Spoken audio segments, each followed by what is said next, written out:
a lot of this has to do with our ability to tolerate the frustration of being imprecise for the purpose of communication. And actually, my working on TikTok is challenging in that way. My ability to be imprecise about concepts is actually what I do on TikTok, because there's absolutely no way for me to convey a lot of these concepts in an accurate way in 3 minutes. So what I have to do is I have to give approximations of these things, which is why I very often will have autistics in my comment section correcting information, because I have simplified a concept to give people frameworks about it. And the people who know the details get very upset and want to clarify that information that I've shared.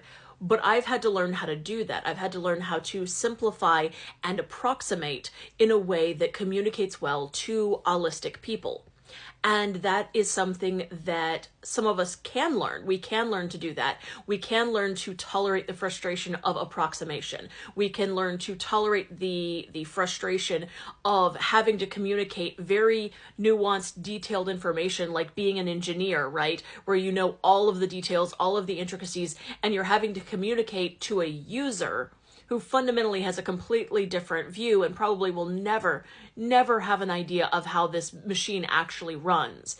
So you have to figure out how to give them a framework for how it works without them needing an entire degree in engineering to understand what the hell you just said, right? And so you have to give an almost false answer sometimes and start from the outside and work your way in.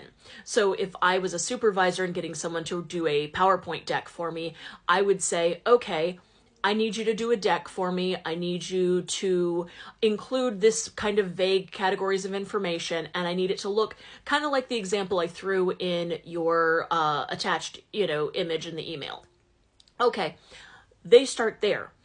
As a supervisor, I would go then and check in at a certain point after I've given them like when this is due, when this has to be there by, and when our check-in points are for this particular project.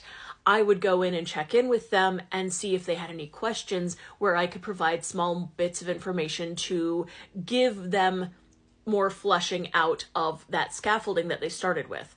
But it's something that the instructions I have to give them were things that would drive me absolutely batshit bonkers if I had received that as an instruction, because I have to be so vague in my own mind that I feel like I'm not even giving them anything to work with, because for me, that would be completely awful.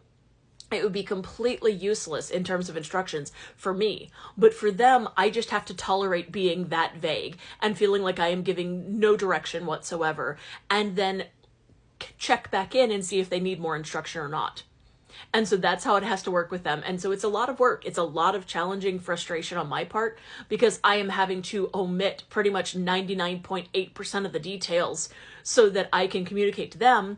They have a framework around it, and then I can add more in very, very tiny little bits of information slowly, because I just have to find out what's relevant to them. And it takes some work. It's a challenge. And as always, even allistic to allistic communication isn't perfect. So it's constantly a feedback loop of learning the people you're working with.